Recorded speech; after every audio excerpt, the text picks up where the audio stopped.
আসসালামু আলাইকুম রহমতুল্লাহি ওয়া বারাকাতুহু। বাংলাদেশ টিম বাংলাদেশে ব্যাক করছে,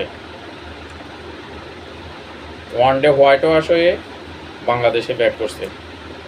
আগে কখনো আমরা শুনিনি বাংলাদেশ বাইরে থেকে আসলে শ্রোতারা বুয়া বুয়া ডাক বা স্লোগান দিচ্ছে বা বুয়া বুয়া করে ডাক দিচ্ছে খেলোয়াড়দেরকে।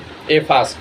আমরা আগে শুনতাম পাকিস্তানে খেলোয়াড়দের বাড়িঘর ভাঙে ঠকলে, আর ভারতের ভিতরেও শুনছি ভারতের বাড়িঘরে আগুন লাগাই দেয়, ভেঙে ফেলায়। এই ফার্স্ট বাংলাদেশে খেলোয়াড়দের এয়ারপোর্টে শুভেচ্ছা দিছে একমাত্র আপনার বুয়া বুয়া বলে। আর ওইখানে একটা খেলোয়াড় আসছিল আপনার সাইফ হাসান। সাইফ হাসানকে সবাই বাহবা দিছে, কারণ সাইফ হাসান প্রত্যেকটি ম্যাচ ভালো খেলছে। বাংলাদেশ ক্রিকেটে এই সাইফ হাসান একটা অ্যাসেট হইতেছে। একে সব সময় ফলো রাখতে হবে, তার কেয়ারিং করতে হবে, তাকে বেশি বেশি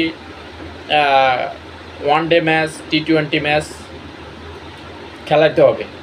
তার কারণ হচ্ছে একটা বড় মাপের একটা খেলোয়াড় হবে বাংলাদেশে ইনশাল্লাহ। যদি ভবিষ্যতে সে ভালো কিছু করবে, এটা আমার একটা ধারণা। সে ভালো কিছু করবে, তার শটগুলা দেখার মতো। বাংলাদেশে এরকম ব্যাটসম্যান আমার চোখে পড়েনি।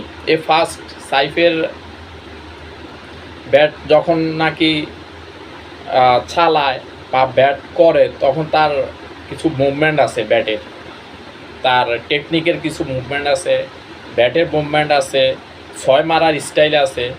একমাত্র সাইফে দেখা যাচ্ছে একটা ভালো কিছু করবে বাংলাদেশের জন্য ইনশাআল্লাহ। সবাই ভালো থাকবেন।